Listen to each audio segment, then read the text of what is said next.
અમદાવાદ કે જ્યાં સામાન્ય વરસાદમાં પાણી ભરાઈ ગયા છે। બાપુનગર, નિકોલ, નરોડામાં પાણી ભરાયા। બાપુનગરના સંજયનગર પાસે પાણી ભરાઈ જતા લોકો મુશ્કેલીમાં મુકાયા।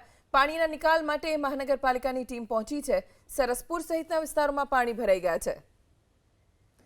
અમદાવાદમાં તો સાવ સામાન્ય વરસાદ પડ્યો છે અને છતાં પાણી ભરાઈ ગયા છે। અમદાવાદના લોકો વરસાદની રાહ તો જોવે છે, પણ સામાન્ય વરસાદમાં પણ પાણી ભરાઈ જતા લોકો મુશ્કેલીમાં મુકાઈ જતા હોય છે। બાપુનગર, સરસપુર સહિત વિસ્તારો કે જ્યાં સાવ સામાન્ય વરસાદમાં પાણી ભરાઈ ગયા છે, જેના કારણે અહીંયાથી પસાર થતા લોકોને મુશ્કેલી પડી રહી છે। આ તરફ અમદાવાદની સમરસ હોસ્ટેલમાં ફરી પાણી ભરાઈ ગયા। ગુજરાત યુનિવર્સિટી પરિસરમાં અનેક સ્થળે પાણી ભરાઈ ગયા છે।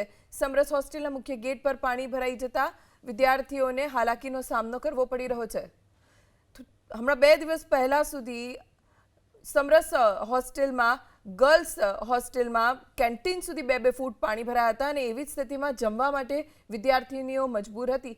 જોકે એ પાણી હજી તો માંડ ઓસર્યા ત્યાં વળી પાછા પાણી ભરાઈ ગયા છે। સમરસ હોસ્ટેલના મેઇન ગેટ પર જ પાણી ભરાઈ ગયા છે, એટલે અહીંયા આવવા જવામાં પણ લોકોને મુશ્કેલી પડી રહી છે।